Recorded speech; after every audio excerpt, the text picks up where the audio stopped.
Berita duka datang dari keluarga besar Polres Metro Jakarta Timur, AKBP Budi Alfreds Lowoliu.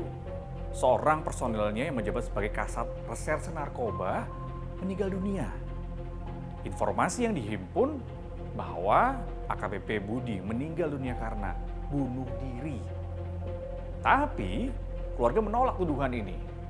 Keluarga beralasan bahwa Budi nampaknya dibunuh.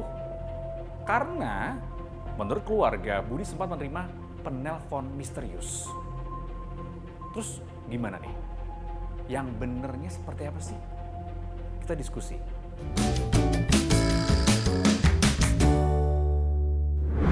Sabtu siang, tanggal 29 April lalu ada kehebohan terjadi di sekitar Stasiun Jatinegara, Jakarta Timur.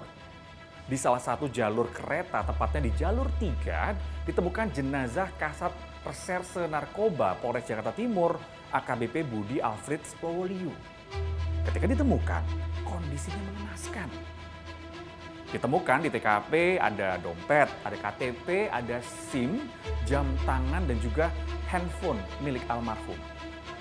Dari temuan dan juga penyelidikan awal, polisi menyimpulkan dugaan kematian almarhum akibat bunuh diri. Ini patut diduga bunuh diri sementara ini dalam proses penyelidikan ini, ya. Untuk motif tentu teman-teman akan bertanya, ini masih di dalam. Jauh sebelumnya kejadian ini, yang bersangkutan ini sakit, ya, berobat, kemudian menjalani beberapa medis yang tentunya juga bahan untuk proses penyelidikan. Yang sakitnya adalah di empedu. Sakit ini sudah melapor kepada Pak Kapolres untuk sementara 2 minggu atau seminggu yang lalu ini menjalani operasi karena tidak tahan lagi. Untuk mengungkap kasus ini, polisi sudah memeriksa 7 orang saksi.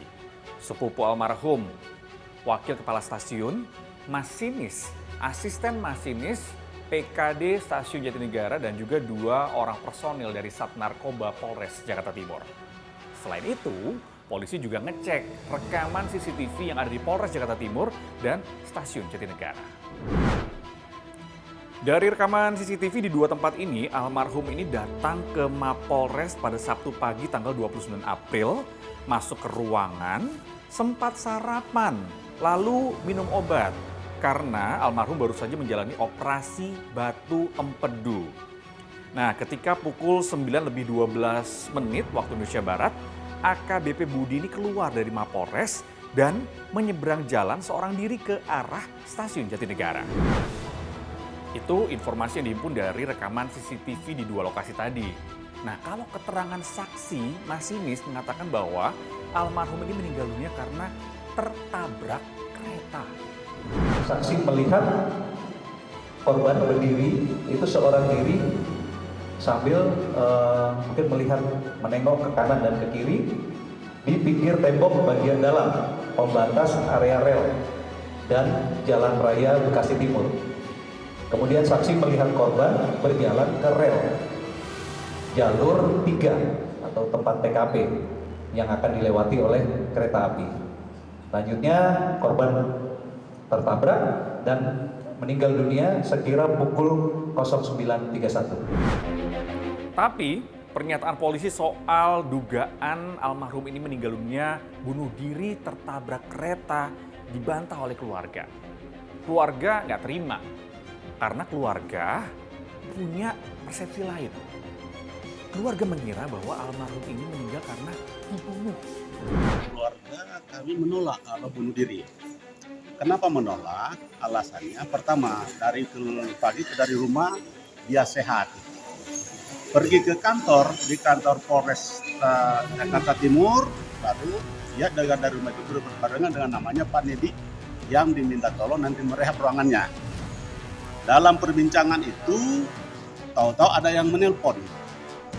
Nah, yang menelpon ini setelah menelpon tersebut, dia berangkat, dia tidak bawa mobil sendiri. Ya katanya pakai mobil Grab, motor Grab atau apa.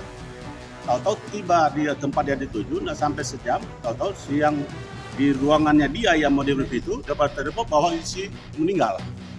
Nah, itu yang kami keluarga tidak terima. Ada penelpon misterius dan ada dugaan kalau korban ini meninggal karena dibunuh diracun. Yang ini gimana nih? Kami hanya menepis bahwa berita-berita yang beredar bahwa tidak ada itu telepon dari orang-orang tidak dikenal dan lain sebagainya. Di sini yang menelpon semuanya orang yang dikenal oleh beliau, mulai dari keluarga, anak buah, kemudian baik istri mungkin istri, kemudian anak buah beliau. Sementara itu soal dugaan diracun, Kombes Pol Wahyu Marsudi, Kabid Kim Biofor Puslap 4 Mabes Polri telah meneliti sampel dari tubuh almarhum. Ia mengatakan, dari sini kita berani menyimpulkan seluruh barang bukti yang kita terima dari penyidik terkait dari darah, urin, potongan hati, potongan rambut, swab kuku kanan dan kiri. Semuanya tidak terdeteksi adanya narkoba, alkohol, pestisida, sianida, arsenik.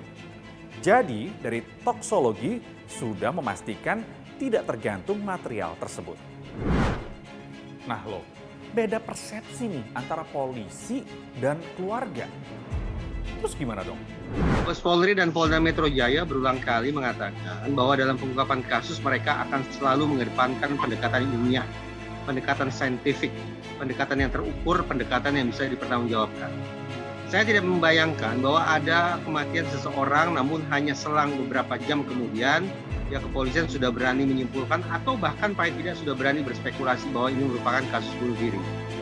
Saya khawatir bahwa simpulan atau bahkan spekulasi semacam itu sekalipun tidak berlandaskan pada sebuah proses kerja yang terukur. Alih-alih memunculkan gambaran yang terang benderang tentang kasus ini, justru saya khawatir pernyataan dari pihak kepolisian yang terkesan terlalu terburu-buru itu tidak hanya menggelisahkan masyarakat, tapi melipat gandakan kesedihan keluarga. Artinya masih bisa diperjuangkan ya untuk membuat kasus ini terang benderang. Pertama, bisa saja pihak keluarga mendatangi Propam Mabes Polri atau Propam Polda Metro Jaya untuk memastikan bahwa proses penanganan kasus ini bisa dikoreksi secepat mungkin. Kalau ada personil-personil yang sudah melakukan kekeliruan, mereka juga bisa dikoreksi. Kalau pihak Polda Metro Jaya dianggap tidak cukup kompeten menangani kasus ini, bahkan mungkin lebih mengedepankan pride, kehormatan, martabat institusi kepolisian ketimbang mengungkap kebenaran, maka tidak ada salahnya kalau kemudian Mabes Polri menarik penanganan kasus ini. Dengan ditarik ke tingkat Mabes Polri, mudah-mudahan penanganannya, pengungkapannya akan menjadi lebih objektif, menjadi lebih saintifik, menjadi lebih terukur, menjadi lebih bisa dipertanggungjawabkan, dan menjadi lebih memuaskan masyarakat, terutama pihak keluarga mendiang. Kasusnya masih bergulir, jadi untuk pengungkapan secara terang benderang ini masih ada kesempatan.